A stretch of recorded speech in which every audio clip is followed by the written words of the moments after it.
entretien sera intégralement pas filmé.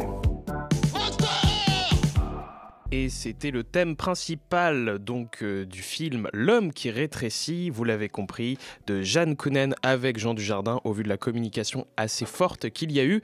Alors un remake d'un film des années 50, plus précisément 1957 de Jacques Arnold, L'homme qui rétrécit, c'est totalement assumé de la part de la production autour, d'Universal d'ailleurs, puisque c'est évidemment, ça appartient à Universal, ce film-là.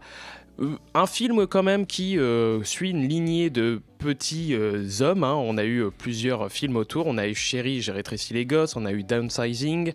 Et donc L'homme qui rétrécit, qui est évidemment l'œuvre culte dans les années 50, qui avait un peu marqué par la science-fiction qu'il proposait. Un film donc réalisé par Jeanne Kounen, qu'on rappelle, qui est plutôt adepte des genres fantastiques, SF et thriller, puisque dans les années 2000, il avait aussi fait Doberman et Blueberry avec Vincent Cassel, et il avait aussi travaillé avec Jean Dujardin, puisqu'il avait fait 99 francs. Alors, L'homme qui rétrécit, Seb, si tu peux nous faire une petite présentation, quand même, de voir un petit peu ce qu'il en est de ce film. D'abord, plus qu'un remake, en fait, je pense que c'est une nouvelle adaptation du court roman de Richard Matheson. Et Richard Matheson, c'est quand même un écrivain de science-fiction des années 50 assez connu, assez reconnu. C'est lui qui a fait notamment Je suis une légende, donc qui a beaucoup participé aussi à des productions télé. C'est lui qui avait écrit l'adaptation de l'original. Il a travaillé sur la 4e dimension, il a fait beaucoup de choses.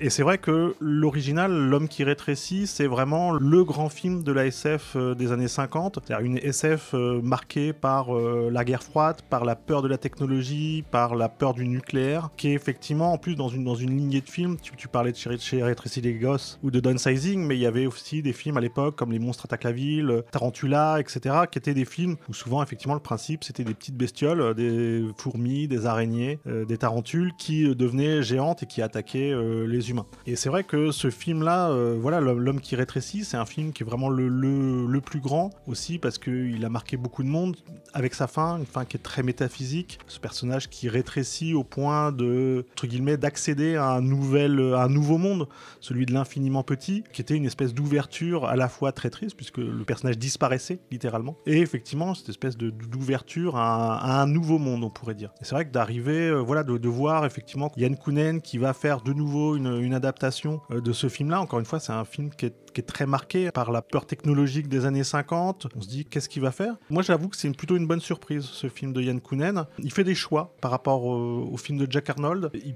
fait notamment le choix, moi je trouve, de mettre effectivement ce côté métaphysique, l'infiniment grand, l'infiniment petit, dès le départ au centre du discours et de la narration. C'est-à-dire qu'on a l'impression que c'est l'histoire d'un personnage, moins l'histoire d'un personnage qui rétrécit que l'histoire d'un personnage qui se rend compte que l'univers dans lequel il déambule, dans lequel il est, c'est un univers qui est en fait gigantesque. Et je trouve qu'il en fait un film qui est pas dénué de défauts. Mais moi, j'avoue que j'ai plutôt apprécié en fait ce film, qui est encore une fois pas un film évident puisqu'il garde quand même la structure d'une première partie où il y a un petit peu des personnages. Là, ça se réduit à sa femme et sa fille. Mais ensuite, la dernière partie, qui à peu près la moitié du film, il est tout seul dans une cave qui devient effectivement un champ de jeu gigantesque puisque effectivement la moindre fourmi, la moindre araignée devient un monstre, quelque chose de gigantesque. Et Lenny, toi, c'est un film que tu as découvert en œuvre originale, dans le sens où pour toi, il y avait vraiment de la découverte dans ce visionnage pour ce film français. Absolument, et surtout le gros avantage de ce film-là, c'est que pour moi, mais comme une partie du public, c'est que au-delà d'être que ce soit une nouvelle adaptation ou un remake, c'est surtout un film qui a un high concept génial. C'est-à-dire avoir ce personnage-là qui juste va rétrécir. Et dans la première partie, pour moi, le film fonctionne, parce que du coup, on a cette espèce d'errance médicale un peu étrange. Le personnage va enchaîner les scanners, on va avoir les toubibs qui sont littéralement comme des poules devant un cure-dent. On comprend pas, on sait pas, tout va bien, mais ça va pas. Et malheureusement, je trouve que dans la seconde partie, où justement on va tomber dans cette cave, j'ai un peu l'impression que le film se retrouve un peu, je vais pas dire perdu, mais presque un peu peiné de pas trop savoir quoi faire avec son concept. On va avoir des éléments, on va avoir des interactions avec l'univers, le décor qui est du coup infiniment plus grand, mais j'ai presque envie de dire que ce sont des éléments assez... presque un peu trivial par rapport à, pour moi, ce qu'aurait pu être ou ce qu'aurait pu être amené. Donc au final, même s'il y a des idées de rapport d'échelle et surtout, mine de rien, un côté purement technique qui est terriblement efficace, bah, je trouve que le film, en termes de pur divertissement, a tendance à me laisser un peu de côté. Toi, Sullivan, c'est pareil, c'est un remake de l'œuvre originale que tu connais très bien et que tu avais revu d'ailleurs dernièrement, que tu partages un peu sur sa seconde partie, je crois. Bien sûr, j'apprécie le début du film pour le coup, puisqu'il essaie à la fois de proposer, on va dire, des plans différents de l'original, le rapport à la mer, le rapport à la plage. Enfin, pour le coup, on a vraiment ce parti pris de tourner le film en France et de montrer du coup des décors français, de montrer du jardin déjà minime face à l'immensité de plages qui ont l'air celles de l'Ouest ou de la Bretagne, mais globalement voilà. Donc on a des idées de mise en scène qui fonctionnent et progressivement disparaissent, où à partir de la cave, je suis sorti un peu du film. Déjà, on est en 2025 et pour moi, reprendre quasiment trait pour trait l'original avec une simple amélioration technique, c'est assez paresseux, dans la mesure où j'aurais aimé justement que cette cave, qui peut être aussi un symbole de mémoire, de souvenir pour cette famille, au-delà des quelques gimmicks autour de fourmis, autour d'araignées qu'on a déjà vu dans l'original, moi j'aurais aimé justement que cette cave soit beaucoup plus vivante que dans l'original, et qu'on ait aussi justement une continuation dans son rapport à sa famille, à sa fille, à sa femme, dans la cave. Qui était bien développé. Bien développé, et que du coup son rapport aux autres soit beaucoup plus ludique dans la deuxième partie, qui de toute façon se veut ludique de base. Donc voilà, vraiment cette deuxième partie m'a laissé sur ma faim. C'est évidemment, on a quand même un potentiel dans ce film, mais j'aurais aimé une mise à jour entre guillemets de ce film bien plus poussée que le film là, en l'occurrence de 2025. Au moins, Joshua, de ce que j'avais compris, c'est que tu voyais un progrès technique intéressant, que tu voulais valoriser du fait que c'était français aussi. Oui, c'est vrai que là on est dans une vague de blockbusters, de tentatives de blockbusters à la française. Et il faut savoir que ce film-là, c'est surtout une commande. C'est Jean Dujardin qui est parti chercher Yann Kounen. Et c'est vrai que comparément, le travail de Yann Kounen est très soigné quand même, sur les plans et autres, mais surtout la partie technique. Et je trouve qu'on se retrouve comme dans le film de Jack Arnold, où vraiment il y a presque un truc forain, où c'est vraiment rigolo, divertissant de voir le personnage principal, là, interprété par Jean Dujardin, réduire et son monde s'agrandir à la fois. Et je trouve que c'est vraiment super. Et techniquement, c'est assez fou. En fait, il n'y a vraiment rien à reprocher. On ne sort jamais du film à cause des effets spéciaux ou autres. Et vraiment, et l'implication, et ça marche notamment parce que Jean Dujardin est très impliqué dans le film. On y croit vraiment, ses jeux de regard, ses intentions sont vraiment super. Et ça, c'est vrai qu'il faudrait le mettre en avant parce que rarement j'ai vu un film français au budget techniquement aussi bon. C'est-à-dire que même, il y a cette scène qui reprend un peu de façon à l'envers dans le 1, où on a arrêté de le filmer en train de diminuer, mais on voit juste un fauteuil filmé de dos pendant 5 minutes, et on remarque qu'il fait moins d'1 mètre.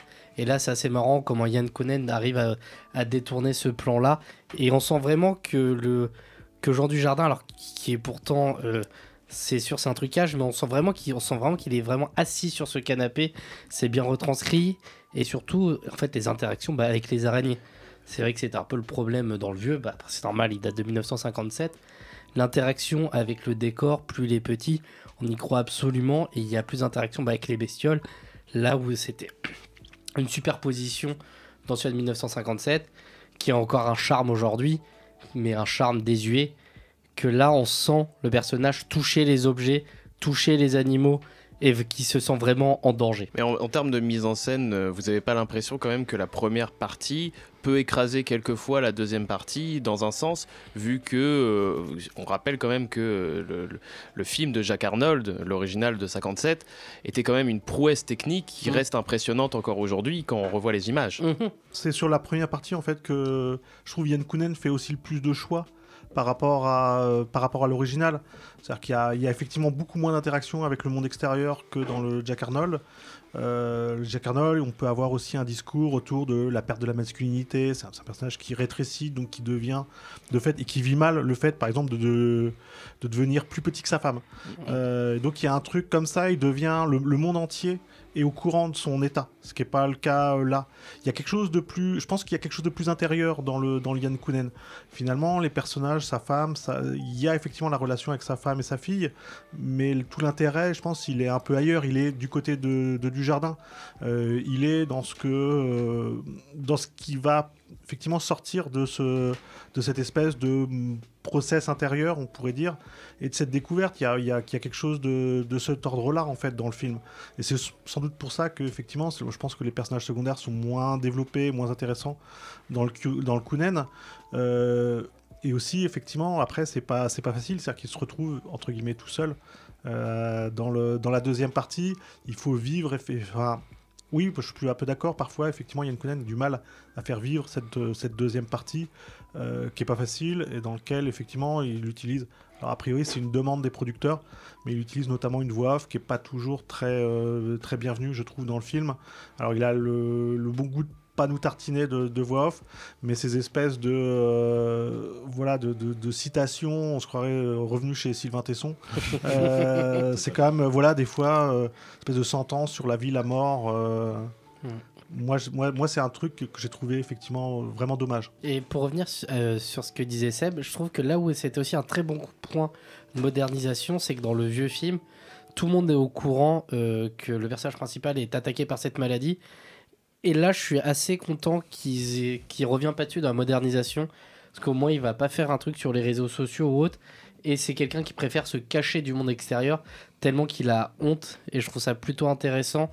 Et qu'on retire aussi cette partie assez gratuite, je trouve, dans le Jack Arnold, où il va juste à un cirque pour dire qu'il est une bête de foire. Je trouve ça plutôt pas mal qu'il ait retiré ça. Oui, Lenny. Ironiquement, perso, moi je dirais presque le contraire. Je trouve ça presque dommage, parce qu'au final, j'en ai rien à foutre que ce soit fait maintenant. Enfin, je veux dire, j'en ai rien à foutre même que le film sorte maintenant. À part 2 passages avec... ils ont des téléphones portables. Que le film se passe en 2025, que le film se passe dans les années 80, cette cave, ce serait la même. Oui. Le rapport avec son environnement, ce serait le même. Et au final, cette maison et presque son côté tangible, on s'en fout. Alors que pour moi, ça aurait été presque le moment où justement tu peux jouer avec un rapport à l'aide des anciennes technologies, parce que si t'es dans une cave, du coup, comme tu l'as dit, on peut avoir ce rapport au souvenir, ou même justement quand on est en train de rétrécir, vu que sa voix va diminuer, même si le film est intelligent dans le sens où il y a parfois un rapport d'échelle où justement, quand il est plus petit, c'est sûr que même sa gamine, quand elle parle, elle peut le faire physiquement mal, mais je sais pas, supposons que sa baraque était commandée par une Alexa ou que sais-je, s'il rapetisse, sa voix change ou la machine ne le détecte plus. Donc ça aurait pu être un rapport, mine de rien, de cette forme d'échelle, pas forcément un rapport de réseaux sociaux, on est d'accord. Mais c'est presque pour moi un loupé, parce que du coup, avec cette modernité, pour moi, il y avait un terrain de jeu sur lequel on peut aller, mais qui est pas là. Non, complètement d'accord avec Lenny. Déjà, ce n'était pas forcément obligatoire, mais montrer tout de même le rapport aux nouvelles technologies dans un remake de 2025, pour moi, ça aurait pu être judicieux. De le voir ne serait-ce en fonction de ses tailles, avec un téléphone qui devient un écran de cinéma gigantesque. Là, voilà, moi, ça m'aurait intéressé. Et en plus, moi, sur cette deuxième partie, le fait qu'on ait constamment des dates, moi, ça m'a un peu perturbé, puisque il y a une forme de dialectique de son rétrécissement que je ne comprends plus au bout d'un certain moment. Parfois, on saute de 2-3 semaines. Bon, c'est secondaire, encore une fois, mais... Pour rebondir sur le fait qu'on sorte pas forcément d'un point de vue technique du film, moi le rapport au temps par contre m'a sorti du film, où à un moment donné je ne comprenais plus forcément quelle était sa taille, quel était son rétrécissement de semaine en semaine, et cette deuxième partie c'est là aussi l'une des lacunes que j'y trouve, qu'on a beaucoup moins dans la première partie, ou par rapport justement aux objets aussi de la maison, par rapport aux vêtements, on a une meilleure compréhension de son rétrécissement et des épreuves qu'il vit, alors que la cave, là, tout d'un coup, tout se condense finalement dans son rétrécissement, et c'est là aussi un peu dommageable pour moi, vu les progrès d'effets spéciaux qu'on est en droit d'attendre en 2025. Et voilà, donc c'est un film tout de même qui est à découvrir par ses exploits techniques et évidemment autour, on l'a précisé un petit peu aussi, tout son travail sur la texture. Le film va aller un petit peu plus loin que l'original, même si on y voit certaines lacunes autour de la table. Une première partie en tout cas qui vaut franchement le coup. Je pense que c'est à découvrir par rapport à cela. Un film donc à découvrir au cinéma.